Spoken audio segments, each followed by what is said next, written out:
coming on out and everything, so I'm back today, and it looks like everyone's cooking up food, everybody's grabbing everything. I'm Ben Rowe. I'm actually one of the technical recruiters on the team. I'm just attending here too. I have an interest in Angular and learning stuff in the language and everything. So I just wanted to introduce myself to you. Some of you guys might not be, with the company and just attending, and I have a lot of information about, SDG stuff in my mind. I'm sharing every day, and so if you guys want to, if anybody has any questions or anything, just wanted to let you know that in my face, and I'm ready to talk to you after, if you have any questions about it. So pick me out, and then we're willing to talk with you and answer any questions you have. But yeah, we'll turn the time over to Landon and everything to share what he has with you and everything. We're excited to hear this presentation. Okay. Awesome. Thank you, Ben. How's everyone doing? Good. Awesome. So I'm Landon Buttars. I am a contractor with STG. I'm currently placed at WGU, the largest online college. We serve 130,000 actively enrolled students. So today's presentation is going to be about how to build a dynamic dashboard that decouples the state of the content from the dashboard itself. So really what I would like for you guys to take away from this is specifically the patterns that we're going to be using for loading dynamic content. What this will allow you to do is generate and use components that are completely stateless with the exception of the content. That allows us to use the content state to manage the content state alone and decouples the whole dashboard. So let's get going. So the first thing we're going to do to build this dashboard is, and today is going to be all live code, so please forgive me for any mistakes I make. If there are any errors that come up and there are any obvious answers, please scream them at me. And because I only have an hour, I'm going to say let's hold most questions until the end. And then with that, yes, and I'm not going to be going over any Angular specific cases. So any uses of the technology that I'm going to be using, unless it's not documented in Angular API, I'm just going to lightly breeze over it and how we're using it in our implementation. But I do encourage everybody to go and read the Angular API, get very familiar with it. That will put you way above, way far and beyond, so we can fully get a grasp on these things. Okay, so to create a dashboard, I'm going to create a feature module. So I'm going to run ng g-gm, so ng for Angular, g for generate, m for module, and dashboard. So we're going to create a dashboard module, which we can see here. And now I'm going to create a couple of components. So I'm going to create a dashboard component, a dashboard service, and a content component. I'm also going to put it in the dashboard module.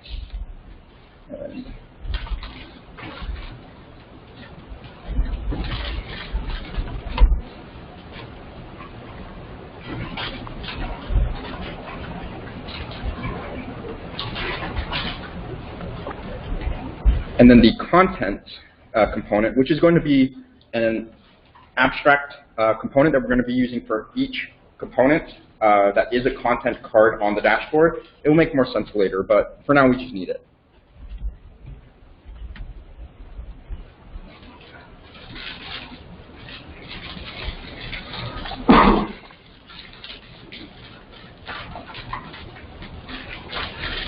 Now I'm going to set up some routing for this so we can lazy load the dashboard module.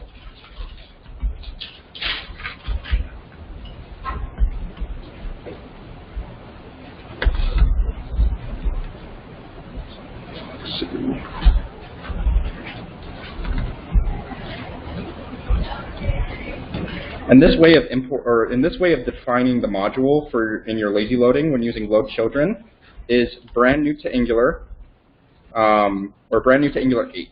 So if it's unfamiliar, you can look up the docs later.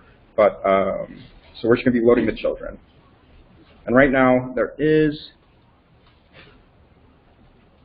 already an error. Fantastic. So let's see.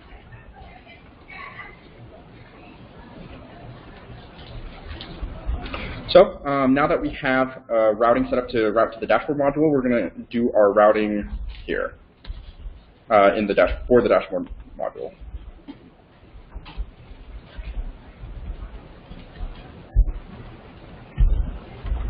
And we're just going to point this to the dashboard component.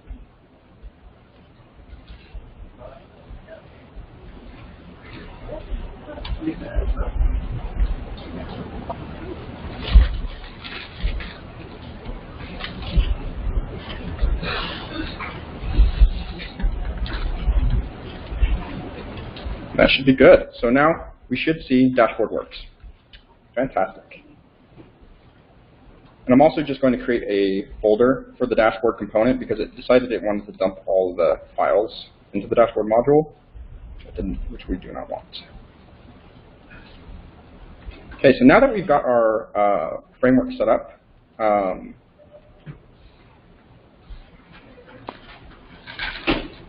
that we have our framework set up, oh, I forgot one more component. We have to do a dashboard card component.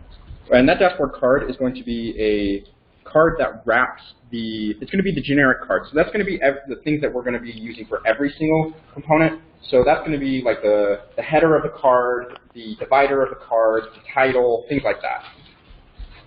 And again, this will make more sense as we go on.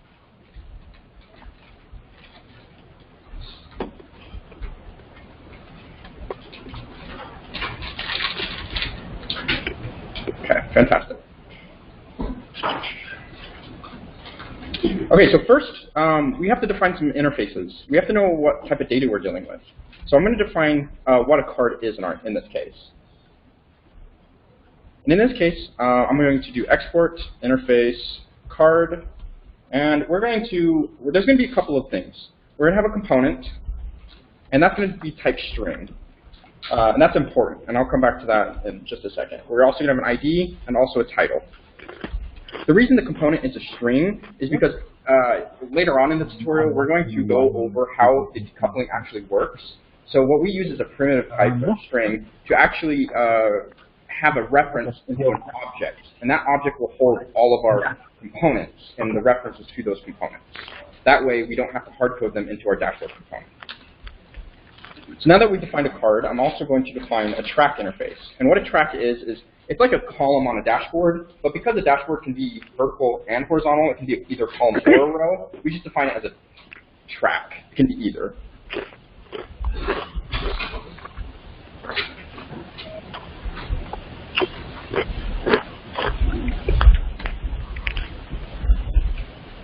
And a track will hold some items, and those items are going to be the items on the array, or sorry, the items of the cards on that particular track on the dashboard.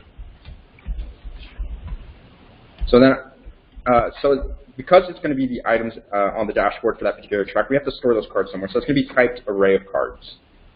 And that's all we have for types for now. So just to recap those, the card is going to hold a component, that's a string, an ID, that's also a string, and that ID will be unique as well, and then the title you want to show. So that title is the thing that's going to show up in the top of the card, of the dashboard card, which we'll build out in just a moment. And then the track is just it's just a reference that's going to hold an array of cards.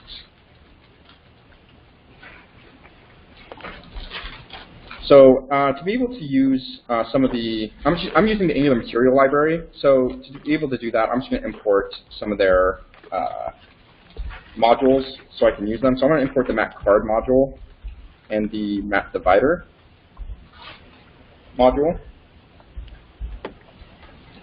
and then import those from Angular material.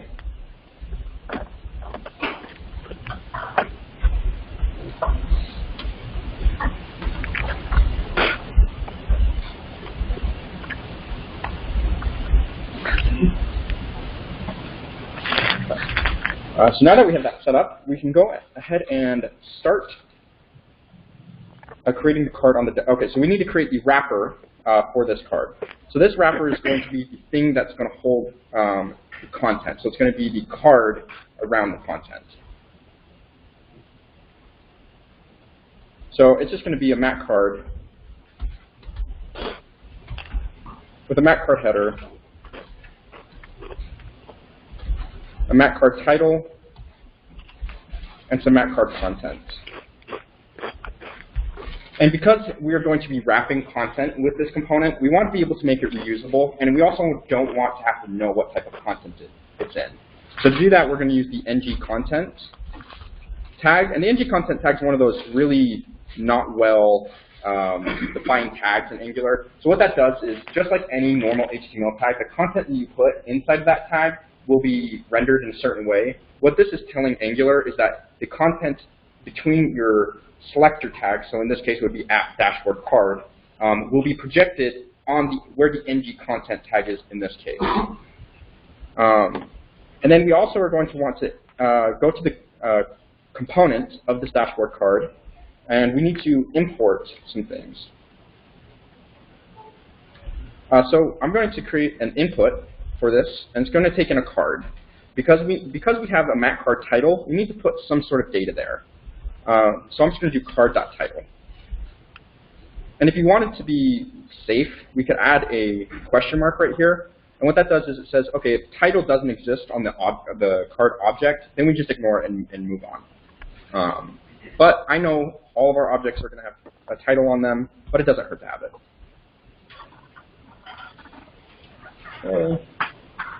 Okay, so now that we have the wrapper completed, we need to have somewhere to store this concept of a card. So in the dashboard service, I'm going to create I'm going to use a pattern called the observable service, or an observable service. So that's where we use behavior subjects, which is just a place we can hold information over time. And we're going to hold the state of the cards here in this case, in this behavior subject. So it's going to be subject, and we're going to create a new behavior subject. And this is going to be an array of tracks. And then I'm going to give it the initialized value of an empty array. I'm also going to import the tracks interface so it knows what it's doing. I'm also going to create a public public variable on this service called tracks, plural. And it's just going to be the subject as an observable. That way, you can use subjects as observables, but if you want to create a variable where it's only the observable, we can. And the reason we want to do this is so they can't pass in data in a way that we don't control. So we create this track, and then we're going to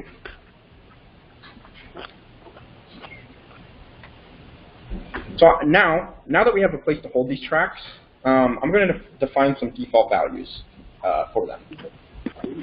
So I just have a couple here already written up, so I'm just going to say default, or before we do this, actually, we need to create some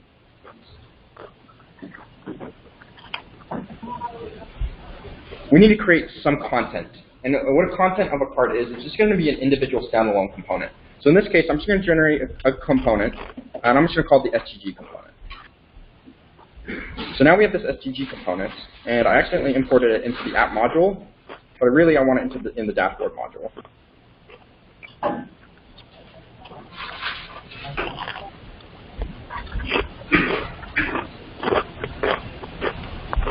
And in this dashboard module, I'm just going to declare that STG component.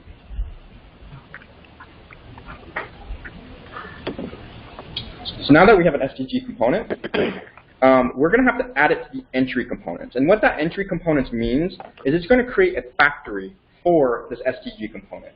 That way, at runtime, we can create and destroy this component using the thing called the component factory resolver without having to have any direct reference to the component. So I'm just going to do that now. So we just add STG component right into the entry component section of your app module, or actually in your. I meant to declare it in the dashboard module, so let's get that fixed.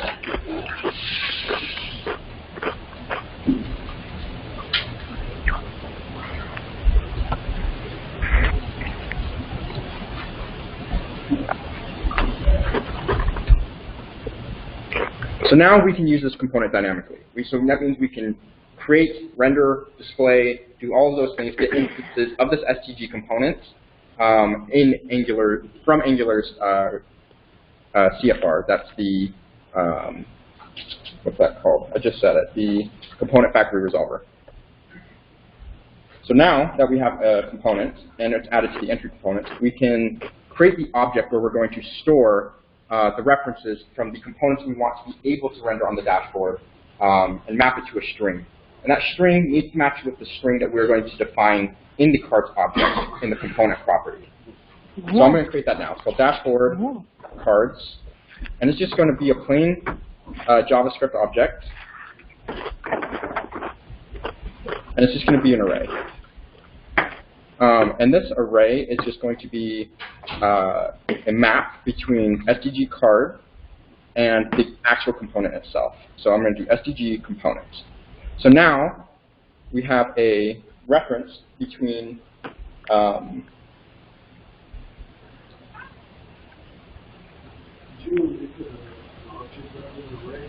or did I make an array? I did mean to make an object. You're right. So this actually needs to be an object. It's a map, not an array.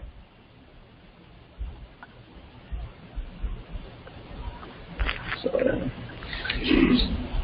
okay. Sorry, my keyboard's fighting me. So, okay, so it is an object. Thank you. So now that we have a reference to this component, we need to make it enum. And the reason we want to make it enum is so we can use autocomplete, IntelliSense, whatever you're using to help you in your coding, have a reference to this. So I'm going to create a dashboard cards enum.ts. So we're going to export an enum, and we're just going to call it dashboard cards. And this is going to hold a reference to this property right here as a string value. So I'm going to do SDG cards, and this is going to equal SDG card. SDG card will equal SDG card. So now we have an enum reference to this. So now that we have a reference to a particular component and we have an object, a place to register these dynamic contents, we're going to go into the dashboard service and create some defaults. And those defaults are just going to be the components that render automatically on the dashboard without any user interaction. So if they haven't ever interacted with your app, this is what would show. So I'm just going to create defaults. And this is going to be a track. It's going to be an array of tracks, so I'm just going to type it as such. And a track is going to hold some items, so we'll have items, and this will be an array. And in this array, we're going to define some cards. So items is an array of cards. It's a card array. So first, we need to define an ID. I'm going to give this one the ID of an SDG1. And in my component, and remember, a component is a string. So in this case, we want to use our enum to help to assist us to see which cards are available. In this case, the only card available is our SDG card, so we can go ahead and use that. And then finally, the last property is going to be the title. And for that title, I'm just going to give it the title SDG1 as a string. And I'm going to do the exact same thing in the second array, utilizing the same components, but with a little bit of different information. So it's going to have the second SDG2 for an ID, and the SDG2 for the title as well.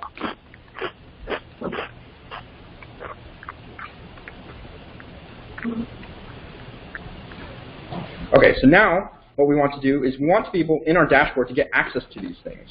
We want to be able to see the state of our tracks. So to be able to do that, we just need to pull in our dashboard service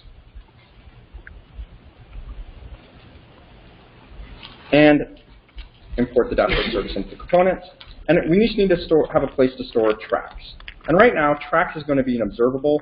And if any of you are aware of the pattern, the component or the container presentation pattern, I'm purposely not using it here. Because just because of the way that we have to be responsive to the updates of the tracks means we're going to have to use the observable, which means we're going to have a reference to the service, or we'll have to pass it down. So we don't really gain much from it. So I'm just going to type this track as an array of tracks again. I'm going to default it to just an empty array.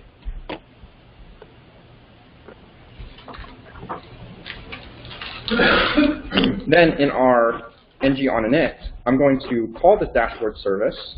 I'm going to get the tracks, and I'm going to subscribe to them. But before I subscribe to them, I'm going to extract the tracks to our track variable. Tracks variable.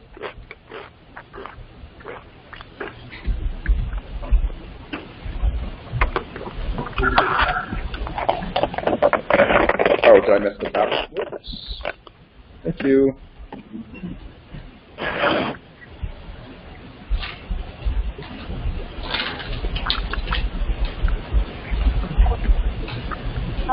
I'm just going to turn off the formatting so it quits jumping all over the place. And then we have to import tap from the RxJS operators.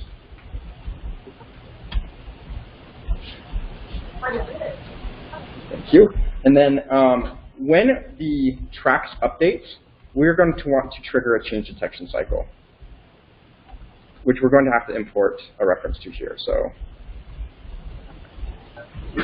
I'm going to import the change detector ref and just call cd.detectChanges. Oops. Okay.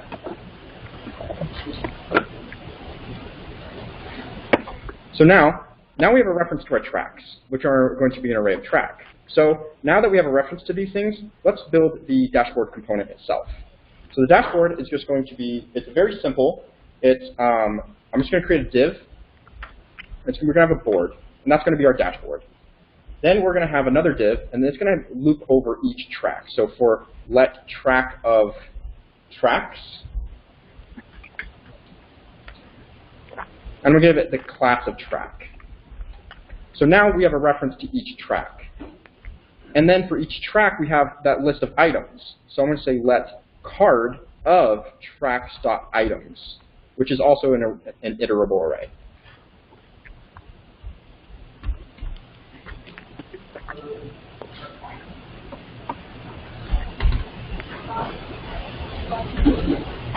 And now here's where we're going to utilize that the dashboard card. So the dashboard card, again, is just the wrapper of the content. So that's going to be where every single card is going to have a card with a header. It's going to have a title and an ID and things like that. So I'm just going to use that here. And app dashboard card needs a card. So let's give it a card. And then in this app dashboard, I'm going to use an ng template. And what an ng template is, it's a kind of like a placeholder for content in HTML for Angular. It actually stores a reference to that ng template in memory at runtime for as long as your app is running. So what this will do is, as we're looping over each track, we're going to also loop over each card. And for each card, we're going to have an ng template. And an ng template is a placeholder to hold content for that card. So now if we look in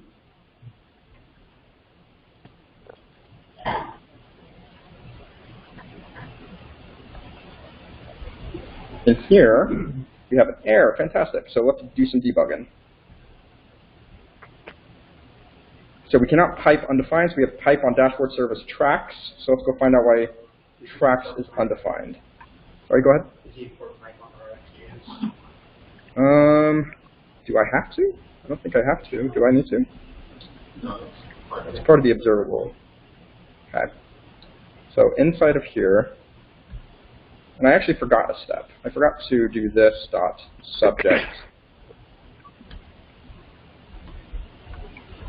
dot next and give it the defaults.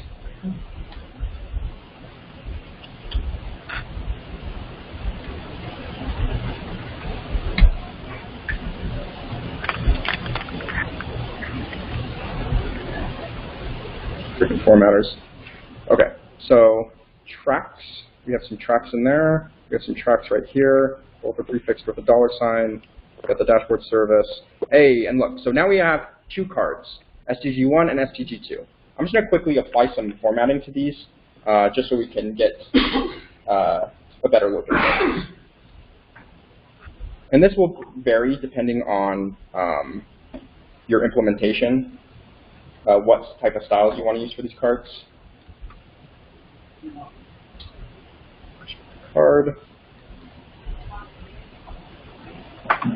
So now we have two cards, right? And these with placeholders in them. And those placeholders are the ng templates that we can utilize to render these dynamic components into these placeholders. So, but to be able to do that, we have to have a thing called a view. What is it called? The view container ref. The view container ref is the template. It's the thing that wraps your components. And to do that, to be able to get access to that on an ng template, we have to create a directive. So I'm going to do that now. So I'm going to run, close this so we can get this bigger. So we do ngg, d for directive, and I'm going to call it dashboard outlet. I'm going to put it in the dashboard module. It's going to create it here. I'm just going to put it right into the dashboard module here. And this dashboard outlet is going to take in a couple of things. So like I said, we need a reference to the view container ref. So I'm just going to import that now. And then we're going to need to import, or have an input of card. And what that will allow us to do is later when we're actually building the card, we'll have a reference to that card in the future.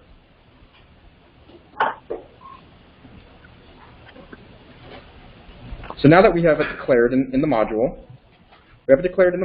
we have created the components, we've defined what that directive needs and what it wants. Now we can use that. So back on the dashboard component HTML, I'm just going to use it right here, app dashboard outlet. And we're going to pass it in the card. And it's going to yell because I haven't done something I need to do. Did I? There we go. Thank you.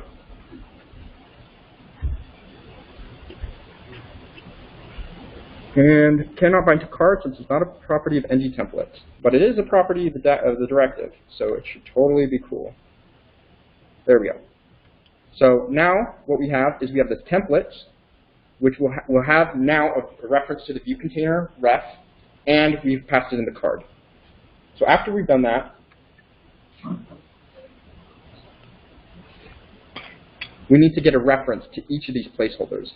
So for every placeholder that we have, we need to be able to reference it. So in here, in the dashboard container, or sorry, the dashboard component, I'm going to use view children and actually use the dashboard outlet directive.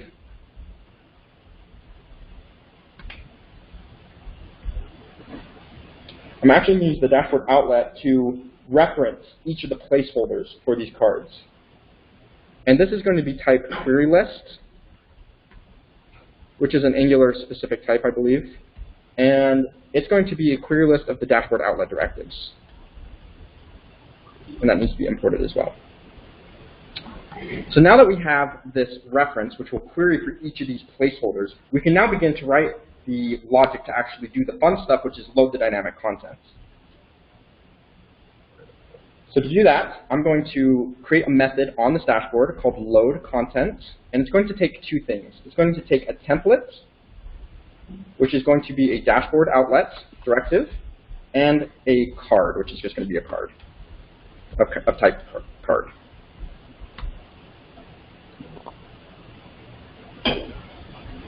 So now, with the reference of the template and with the reference of the card, we can begin writing the logic.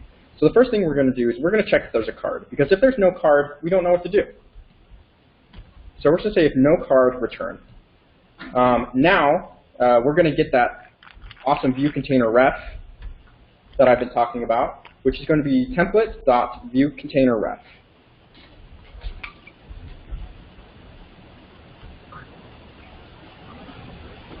Oh, right. So I made a mistake in the dashboard outlet directive. I made this private. In this case, we need to be able to use it everywhere. So we can define this as a public, so it's publicly accessible. Now this error will go away. So now we have the view container ref. We need to be able to get the component factory. But before we do that, I'm just going to clear the placeholder. So the reason why we're doing this is just in case you have some sort of content there before, we want to destroy and remove that content so the garbage cleaner can come pick it up. So we're just going to clear the ng template is where that's happening. then we need to get the component factory. And that's just going to be we're going to use the component factory resolver, and we're going to use a method on that called resolve component factory. But before we can do that, we need to define what the component factory resolver, or the CFR, is in our constructor. So using component factory resolver, we're going to resolve the component factory, and we're going to do the template, we're going to now use that object that we built. Remember when we built the object that mapped a string to our components? We can now use that here, dashboard cards, and in that we can use card.component. So what we've done here is we have this object, if I peek into it, which has this STG card, and now we're going to pull the string off the card component, use it as the key, and be able to find the factory for that component to resolve. Now we have the ability to create it. So to do that, we first need to have a reference that to an actual component. So we're going to do component ref equals equals view container ref dot create components, and then we're going to pass it in the component factory. So what this is doing is it's taking the placeholder that we've given it, the ng template, and we're saying, hey, go create this component there. And now I'm also going to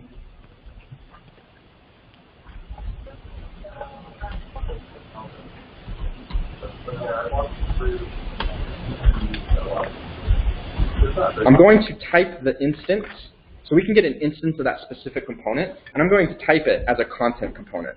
And that content component is our abstracted generic content. So if you want your every single content to have some similar functionality, for example, if you want it to have every component be able to remove the card itself, we can pack those methods in here and define it here and abstract that out later. So what I'm also going to do is I'm going to pass it the card method. But it's not going to know what this is because we haven't defined this content component yet. So we go to this content component, I'm going to put an input, and I'm just going to call it card. So now the instance.card will have a place to bind it. But we have to use that abstracted component and extend all of our custom contents and extend the generic content. So I'm just going to, on our STG component, I'm going to do extends content components and import that. Oops. And import that from the components. And I'm also going to call the super. Actually, I'm just going to get rid of the constructor. Why not? So now we have a place where we can reference these things, and it will have the instance of the card. So if we go back to the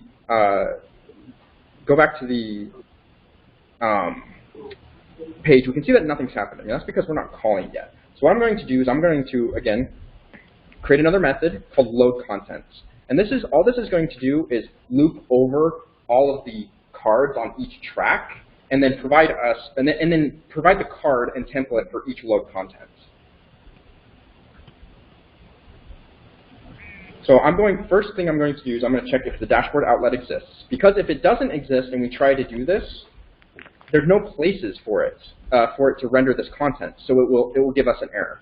So what that means is this dashboard outlet variable that we've defined is a reference to all of the placeholders where we're going to plug in our components. If the dashboard outlet doesn't exist, then we have no reference to those components, and it will give us an error. So to make sure that that doesn't happen, I'm just going to put in this guard clause. So then I'm going to loop over each dashboard outlet, and each dashboard outlet is going to have a template. And in that template, they're going to have a reference to the card and the template. So we can say this.load content. We can give it the template like it needs, and we can give it the card. But remember, on the dashboard directive, we defined an input of card. And on the dashboard, on the ng template, we passed in a card. So what that means is when we use the template, which is the dashboard outlet, we can now reference that card. So I can do template.card. and that will loop over all of the different contents. But if we do that, and so after it's loaded all the contents, we can see that it hasn't picked up any changes.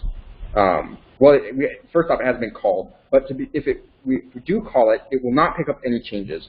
And that's because we haven't updated the DOM. So when we're projecting that content in using the component factor resolver, we need to make sure to call a change detection update because it needs to know that that content's been rendered. So I'm going to do this.cd.detect changes here, and this will detect the changes for those things. I'm also going to, in the subscription of the tracks, call the load contents. So what that means is as the tracks are updated, we want to re-render every single time the tracks are updated in the service, right? So in the next step, and if you're going to take this to be in a more advanced dashboard where you're doing things like drag and drop, the order is going to be reordering itself. And as it's going to be reordering itself, we're going to want to project that state. And to do that, we have to load the content every time those tracks are updated.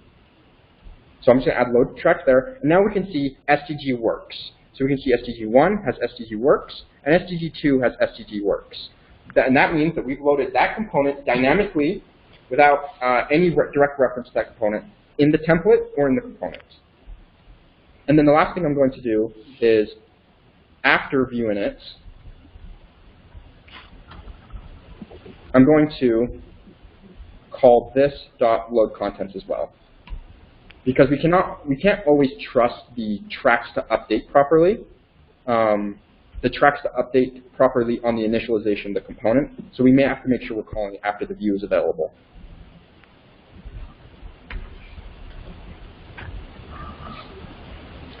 And now that we've done that, we have a completely dynamic dashboard that is decoupled from all of the contents, and it allows us to dynamically render components in our dashboard without having any direct reference.